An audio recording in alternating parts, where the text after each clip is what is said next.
48 horas depois disso, a oposição ao governo reuniu ali essas assinaturas para essa CPI das fraudes do INSS para apurar esse caso, agora fazendo com que isso seja levado de fato para o centro do governo. E levando aí em consideração a recente queda de popularidade do governo, isso tudo que a gente vem enfrentando, como é que uma CPI nesse sentido poderia afetar ainda mais o governo Lula?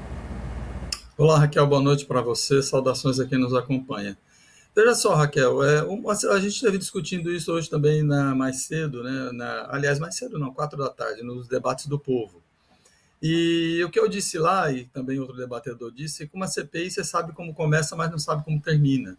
Um exemplo, por exemplo, é a CPI da Covid, que foi chamada pela oposição ao governo e depois acabou virando contra a oposição, porque aparecia muito mais questões relacionadas à oposição durante as investigações.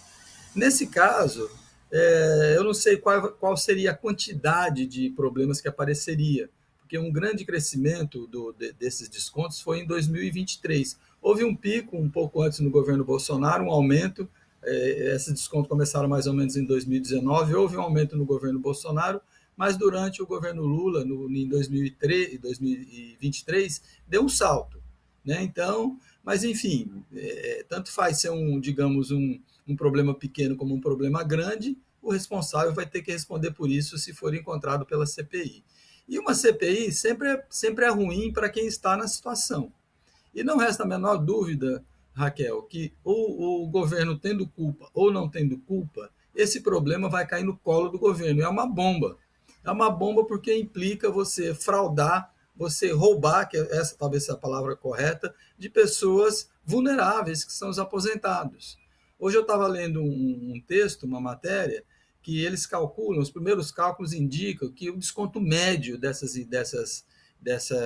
associações fraudulentas era de R$ 150, desconto médio. Isso quer dizer que vai ter desconto menor e desconto maior. Agora, R$ 150 é quase 10% do salário mínimo. Aliás, dá 10% se você tirar alguns outros descontos que aposentados têm, alguns legais e outros suspeitos, como acabou de dizer o advogado aí, que ele, pelo que eu entendi, ele disse que os descontos suspeitos ou equivocados ou errados ou fraudulentos não acontecem só nessa questão das empresas, aliás, dessas associações, mas também de banco, tá, etc. Eu acho o seguinte, que o INSS deveria, o governo deveria autorizar, além da investigação que está sendo feita pela Polícia Federal, pela Advocacia Geral da União, fizesse uma grande auditoria para ver o que está acontecendo dentro do INSS, que parece que o rolo é grande lá, não é? A outra questão, Raquel, que assim, chega a ser irônica, né? Eu tinha comentado isso, que o que deveria ser feito era sustar esses pagamentos, quem tivesse observado isso, e investigar o que estava acontecendo. E veio o Lupe dizer isso agora.